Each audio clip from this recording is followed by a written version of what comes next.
Welcome to the Podiatry Profits Podcast, where you will discover how to get more patients and multiply the profits of your practice with minimally invasive foot surgery, proven marketing systems, and ethical influencing to your patients.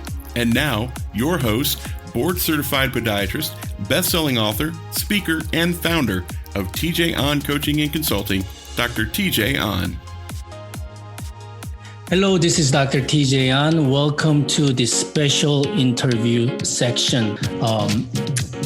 So my guest here tonight is, again, I said very special because he is also one of my mentors. And I met him when I was a student at Scholl. And ever since then, he's been so much supportive in for my own practice, my consulting business, and also he consistently help our profession, podiatrist profession, and I see from like firsthand experience. And I want to introduce Dr. Sev Hrywnak. He is visiting professor at Columbia University at Department of Economics. And he is also Northwestern School of Medicine as a clinical professor. He was a former assistant professor at Scholl College of Podiatric Medicine. So it's very interesting. That's a formal introduction, but I know he's a podiatrist, MD, and also he's an attorney, and he owns multiple businesses, I know, and he owns a surgery center here in the Chicago region. So without further ado, again, I'd like to introduce Dr. Sev Hrywnak. Hello, Dr. Hrywnak. Dr. Hrywnak, how are you? Thank you for having me on. Yeah, it's kind of strange to have you on the interview because I see you regularly in person because we both have businesses in Chicago area. Reason why I brought you here is that you are known as a medical futurist, and you've been predicting a lot of things you have told me personally and in public kind of came to be true, you know. And I listened to your advice several years ago, and I've adapted. And then I've prepared and transformed my practice, and I cannot be happier where I am right now. And I'd like you to kind of share your views and your suggestions and advices for our profession, not only starting podiatrist, but also it could be students who are in the podiatry school, or who could be in the residency training, or who could be savvy podiatrist, veteran podiatrist who's been working for many years already. And I believe they need to know what's going on. So having said that, would you tell me about overall, healthcare trend, again, what you are seeing now, and then what could be happening near in the future? Well, currently we're in a revenue transition period for all of medicine, but I'll concentrate more on podiatry. And when I say that we're in a revenue transition period, I'm talking about the transition and change from a fee-for-service reimbursement to a value-based reimbursement. Along with that, bundled payments coming down the road here. There'll be a lot of changes in the next 5 years, starting in 2021, regarding reimbursement for physicians. And I think it's important that the physicians today realize the changes that are coming tomorrow and be prepared for them. Mm-hmm. What do you think about this whole trend of, along with that, the office-based surgery versus, big institution like hospital type of surgery? Well, again, the insurance companies pretty much dictate the course of where reimbursements go. They have a strong lobby in Washington. They pretty much dictate to everybody else what's going to be paid, what's not going to be paid. And the realization is that Medicare, if we talk about Medicare, the Medicare Trust Fund is dwindling down. They say it's going to be near pennies by 2025, 2026. and physicians are going to have to make an adjustment in how they practice. My basic philosophy in looking forward, and we started doing these analysis back in 2011, 2012, over a 10-year span. And most of what we looked at from an economic standpoint for the next 10 years is coming to fruition. A lot of cases are moving to the outpatient site. Now, either it's a surgery center or even thus more further would be to an office-based setting. That's already been proven by gastroenterology doing more procedures in the office, interventional radiologists doing more procedures in their office, and they're already been structured in a bundled payment format to receive funds at a greater scale than if they did the procedure in a hospital or even at a surgery center. So when we take a look at the changes coming forward, you have to take into account that the amount of money that's been made available as the aging population grows older, the amount of money to be paid for procedures, the hospitals, again, are charging 7 to 12 times the normal rate, Medicare rate, for an operating room. And again, by doing the forecast down the road here, to pay for a foot surgery, $30,000, $40,000 for an operating room is cost prohibitive now going forward.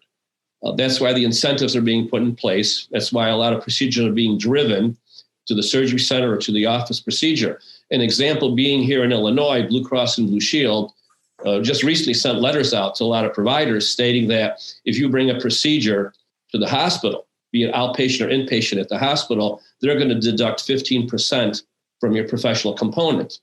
But at the same time, if you take that procedure to a surgery center or do the procedure in your office, you'll receive a 15% bonus.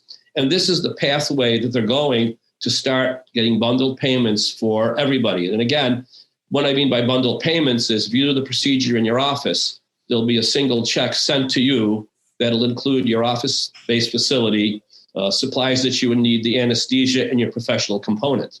That's already been set into place. The only minor changes that need to be done is there are going to be adjustments in Stark Law probably the next year, in the next 12 months, because right now, as physicians, we're prohibited to give checks or splitting a fee. So for bundled payments to work, they're going to have to change a little bit of the Stark Law, where you might get a check, I'm not making a round number here, for $5,000, but you might need to cut a check to the anesthesiology group that came to your office to provide anesthesia services. And that's the trend that's going. And there's no turning back from this. And you'll see a lot more specialists doing procedures in their office. I was at a conference a year ago where the orthopedic group was training the orthopedic surgeons to do knee scopes in their office. And they're actually telling them how to set it up for an office-based procedure. So again, this is just the tip of the iceberg, but this is what's coming down the road. Mm-hmm. Thanks for sharing this information. I know you've been talking about this already for, past 3-4 years. And it's again, coming to be the true and reality. And, I work with a lot of podiatrists in my consulting side and mentorship program. The mindset of podiatrists still, it's a very difficult to shift, because a lot of podiatrists still think their podiatry practice as more fee for service, CPT codes and diagnosis codes.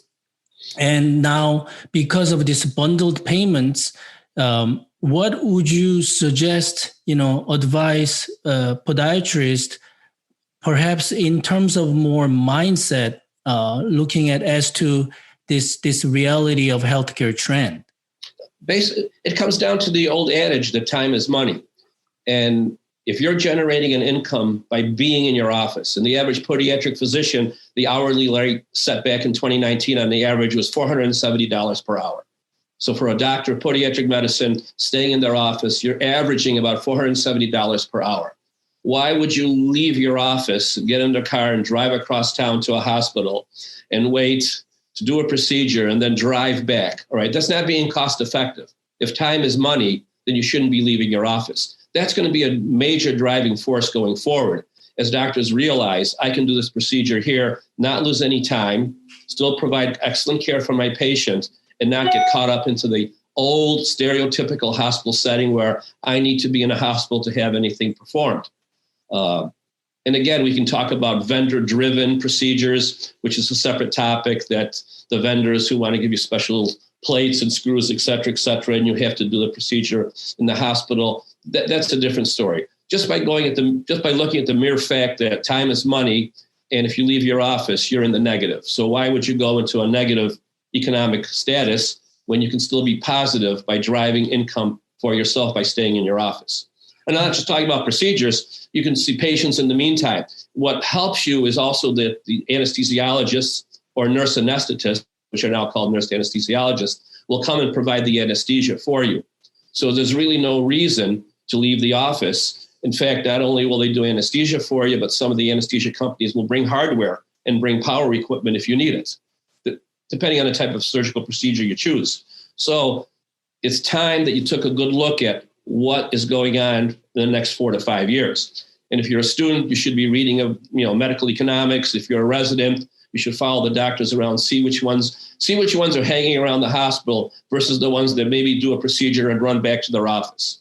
They know that they're losing money by hanging around. And again, slowly and surely, as the ophthalmologists did in the 1980s, they slowly got away from the hospital. As other groups slowly got away from the hospital, they are realizing they're capturing those dollars by leaving their office. Mm-hmm. Can you share your thoughts about, I don't know if it's across the United States or not, but that, now that nurse doctor and PA doctor and how they can influence our podiatry profession? That's an interesting question. Mid-level providers, physician assistants, nurse practitioners, doctors of nurse practitioners, again, that's being fueled by the insurance industry. Everybody knows there's a need for primary care. There's a need for more physicians. And the insurance companies found out years ago that the physician assistant or the nurse practitioner fills that void. So instead of waiting 7, 8, 12 years for a doctor to graduate residency, they can get the mid-level providers. And I shouldn't really be using the word mid-level provider, but the nurse practitioners, the PAs can fill a lot of those positions. Now, we talk about healthcare changes going forward, doing population health management. You have to be able to do things from head to toe and be all-inclusive if you're a healthcare provider. That's why it's very important for podiatry. And as you know, I'm a very big proponent that it's time for podiatry to have a full license from head to toe in order for us to fit into population management. And I'll always use the example that if a patient had a diabetic ulcer subsecond metahead, and the patient went to the podiatric physician, of course, the podiatric physician can debride that diabetic ulcer subsecond. So could a nurse practitioner, so could a physician assistant. The difference being the physician assistant nurse practitioner can also adjust their blood pressure medicine, can also adjust their insulin dosage, where the podiatrist can't. But from an academic standpoint, they've learned all this in their medical education. Why not use it? So there's a gap that needs to be fulfilled in letting the podiatrist have a full license. It would help the patients. It would help patient population management. And it would also help increase the number of applicants to the podiatric medical colleges. Yeah, I'm totally with you on that. And I'm a big proponent of your idea of full licensure as a podiatry. But what are the roadblocks to get there? What's holding us back to advance to that, new era of podiatry as a full licensed physician? To put it kindly, it's more of podiatric politics, right? Because in Illinois here, from a Illinois State Medical Society viewpoint, from a legislative viewpoint, once you present them the argument of the equivalence of the education the MDs, DOs, and DPMs have, it's really no question. The full license should be there. And just when we get into the podiatry aspect of it, the politics seems to be something that's at times insurmountable. I wouldn't say impossible, difficult, but not impossible. I know you're still trying, right? Still trying. Yeah. I will keep always trying. Yeah, for example, I think you've offered the full HMP workshop, etc. Do you still do that? We still do that. We haven't done it this year because of the pandemic, but at least twice a year we do a certification in history and physical examination. Correct. And I'd like to ask you kind of last question, like we're going through this pandemic and post-pandemic and going through this whole election turmoil of political battle affecting United States economy and economic hit to our profession and many other small business owners. I know it's maybe a difficult question to ask, but what are you predicting? Like, when do you think it's going to kind of stabilize and, one or the other direction, and then we can finally focus on, helping patients and then go through just our typical struggle. We have enough struggle with insurance companies on its own. And then now on top of it, a lot of doctors are struggling. So what would you say about those? Well, an off-the-cuff remark would be things will probably change a lot after January 20th, 2021. Yeah. But in a more of an economic viewpoint, if a stimulus package is signed again, that would be a big, enormous boost to the economy. You need people to get back to work. When people are at work, they get insurance. When they have insurance, they can go see the physician and take their pathologies taken care of.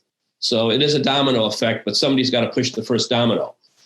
So my feeling is that within the next 90 to 120 days, I believe a lot of things will change. Next 100, yeah. So January 20, I cannot wait. I cannot wait. Just get it done with this whole COVID pandemic. And do you think a vaccine will be more, like, in your opinion, it'll be more kind of public and people will get vaccinated soon? I would hope they would get vaccinated. But you got to look at the converse, meaning that I'm saying within the next 90 to 120 days, things will get better. But let's take, for example, things don't get better. All right. You still have to approach your business. All right. I don't care if you're solo or in a large group, small group, you still have to take care of business, and your business is taking care of patients. So you still have to find that avenue, even though say we're still deep in the pandemic, patients still need care, and you're going to have to find innovative ways to make sure you take care of that patient. Telemedicine changed everything last 6 months, but ways that you can see the patient either in your office or have a vehicle or a way to get to their homes, wherever they're at, to see them if the pandemic is still at a critical point. So again, you always look at the bright side and always look at the not so bright side, because your business still has to go on and the care of patients still has to go forward.